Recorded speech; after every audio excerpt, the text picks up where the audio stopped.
fait, ce que je vais faire pendant cette session, ça va être de la création de contenu et puis je vais également faire d'autres choses. Donc moi, je me concentre essentiellement sur la création de contenu. Pourquoi? Parce qu'avec le temps, je me suis aperçu que c'était ce qui me correspondait le plus.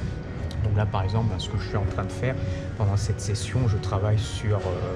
là, je fais un livre de coloriage qui va me prendre pas beaucoup de temps parce que je maîtrise les logiciels graphiques. Donc du coup, c'est assez rapide à faire pour moi à partir du moment où j'ai les bonnes images. Et donc je vais faire ça là.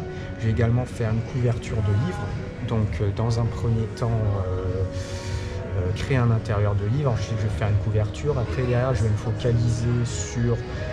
je vais me former un petit peu. Donc je me forme en même temps régulièrement. Donc là, je travaille sur des logiciels d'animation. Et puis, j'essaie une demi-heure, 1 heure par jour d'apprendre de nouvelles choses, de continuer de me former. Si je ne me forme pas sur un nouveau truc, en fait, je fais une demi-heure aussi, 1 heure sur un ancien logiciel pour essayer de renforcer ce que je sais et puis essayer de retravailler des formations dans le futur. Donc voilà ce que je vais faire. Donc ça prend pas mal, ça prend du temps effectivement, mais après en fait ça correspond à ce que j'aime et ce que je fais. Donc moi concrètement je fais quasiment aucun marketing, à très peu de près, mais je fais quasiment pas de marketing. Pourquoi? Parce que ça ne m'intéresse pas. Pourquoi? Parce que j'aime vraiment, enfin voilà, c'est pas quelque chose qui me branche tellement. Alors après je pense qu'avec à l'avenir, dans le futur, j'en ferai peut-être, je changerai un petit peu de choses, mais pour l'instant en fait je fais simplement ce qui me correspond le plus. Et ce qui me correspond le plus, c'est vraiment faire de la... voilà, je fais de la création, en fait, je fais des produits et puis je les publie. Je fais des produits et je les publie. Alors effectivement, quand on gagne de l'argent sur les produits, c'est pas des grosses sommes, mais quand vous faites en fait un petit peu que ça, vous créez des produits, vous les publiez, ça s'accumule, ça s'accumule, ça s'accumule.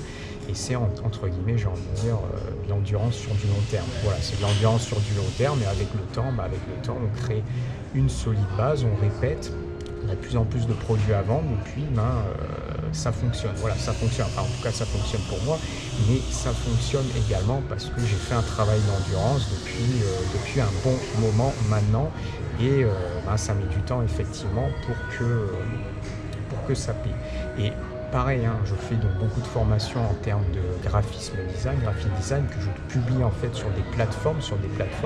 Et une fois que les formations sont publiées, donc c'est du passif. Alors du passif pas totalement dans le sens où va falloir derrière retravailler un petit peu les choses. Quand on fait par exemple une formation sur une formation, elle va durer à peu près 2 ans, et puis après il faudra la refaire. Mais déjà quand on a quelque chose de costaud, au fur et à mesure, là, sur des plateformes, j'ai une centaine de formations vidéo sur tous les logiciels graphiques un petit peu inimaginables. Et du coup, une fois que c'est accumulé, qu'on vend, ça permet vraiment d'avoir des bons résultats et plutôt des bons retours. Donc ça, c'est un petit peu ce que je vais faire là pendant cette session. Donc créer du contenu, publier, répéter, créer du contenu, publier, répéter. Et moi, par rapport à ça, j'ai quasiment aucun marketing à faire. Alors il y a plein de personnes en fait qui font majoritairement du marketing et peu d'autres choses, et moi j'ai un système qui est totalement différent, qui me correspond. Ça veut dire que j'ai pas besoin de faire vraiment beaucoup de marketing. Enfin, je fais quasiment aucun marketing en fait. Je crée, je publie, je crée et je publie.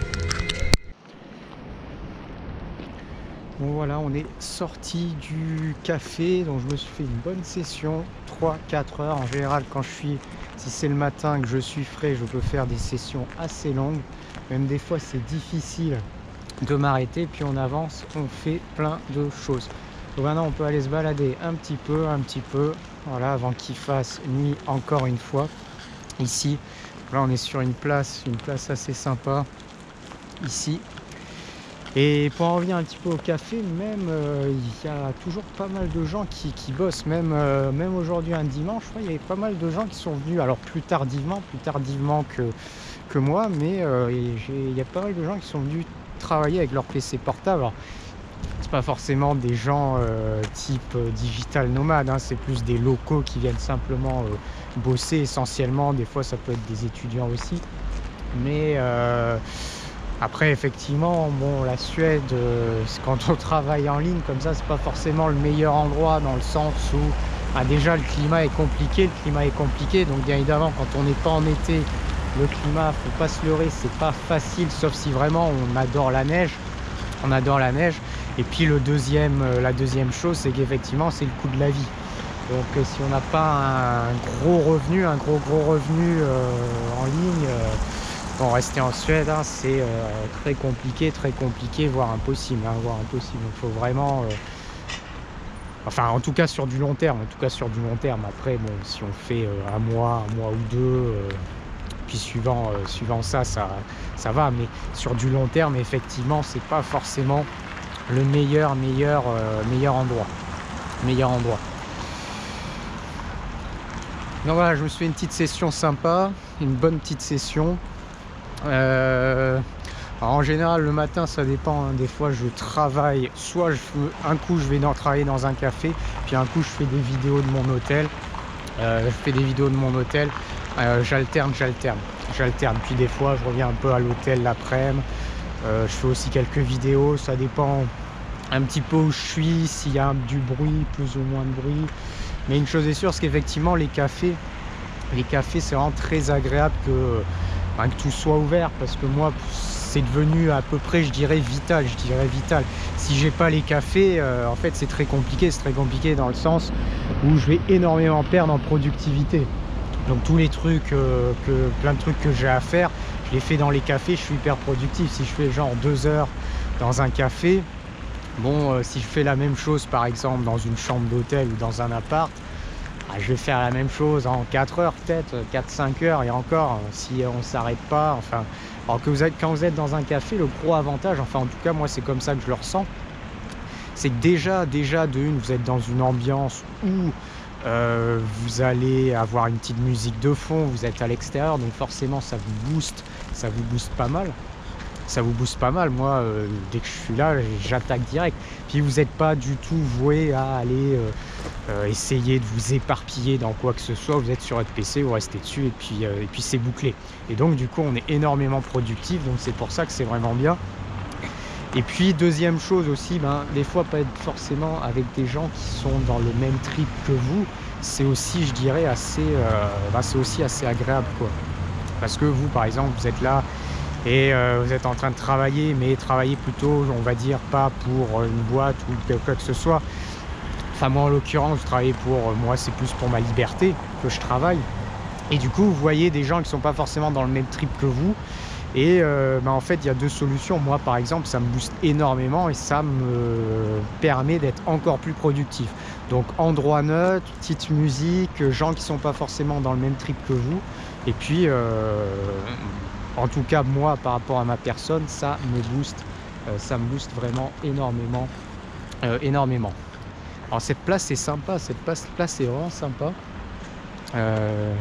Là, 2 jours, hein, j'ai été plus passer la nuit, mais c'est vrai que 2 jours, la place est vraiment sympa. Alors effectivement, la ville, c'est terme historique, c'est une belle ville. Hein. Ici, il y a des beaux bâtiments. Hein. Ça, il n'y a pas de souci là-dessus. Beau bâtiment européen historique. Là, c'est l'opéra qui est juste derrière, comme ceci. Voilà. Donc on va continuer à faire une petite balade. Bon, allez, centre historique de Stockholm, un petit peu en journée. Voilà, un petit peu en journée, parce qu'effectivement, avec la nuit tôt, en général, l'après-midi, c'est très compliqué. Alors, on est en milieu d'après-midi, on commence à avoir des journées un tout petit peu plus longues.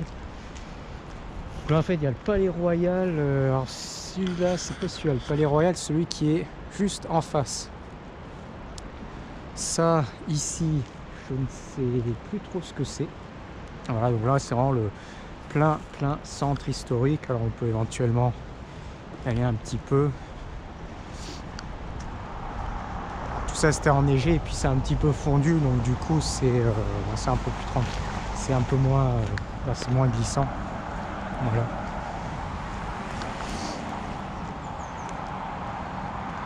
Alors, je vais jeter un coup d'œil de l'autre côté.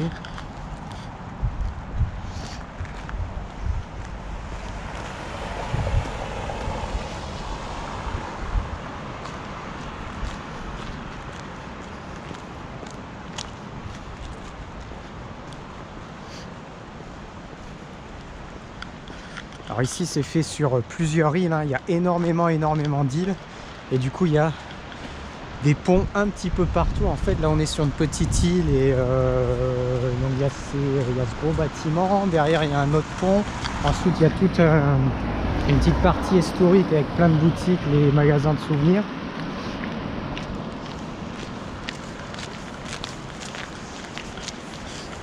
Et effectivement, alors là je vais descendre à ce niveau là parce qu'il y a en plus de ça il n'y a pas grand monde. Et ouais, la ville est vraiment faite sur énormément d'îles. Donc il y a plein d'îles, il y a des ponts un petit peu partout. Alors il y a des ports de plaisance, il y a aussi il y a des navettes entre les îles si on veut faire des balades, tout ça. Si on veut faire des balades, tout ça. Alors bien sûr, comme je dis, bon, quand on est à cette période, c'est pas terrible. Après, c'est vrai que quand on a des journées longues en été, il peut y avoir des choses sympas à faire et puis surtout on peut sortir faire des excursions ici.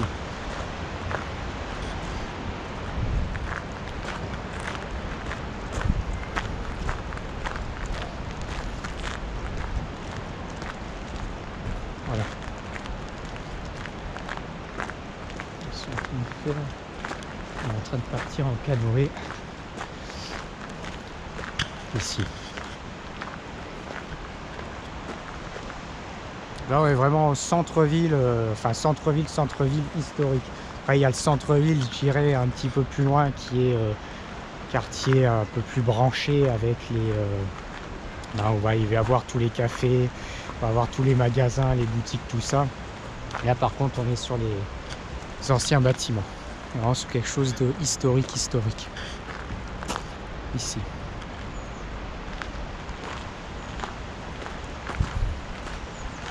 Ah, j'ai pas fait là bien évidemment avec tout ça, j'ai pas fait grand chose ici. Ça me dérange pas trop et puis comme je vous dis, quand il fait de toute manière nuit très tôt, c'est pas très intéressant. Mais effectivement, la première fois que j'étais venu ici, j'avais fait 3-4 jours à fond et j'avais fait le maximum de balades parce que j'étais en mode où je voulais voir le maximum de choses. Et effectivement, j'avais vu un petit peu tout à Stockholm.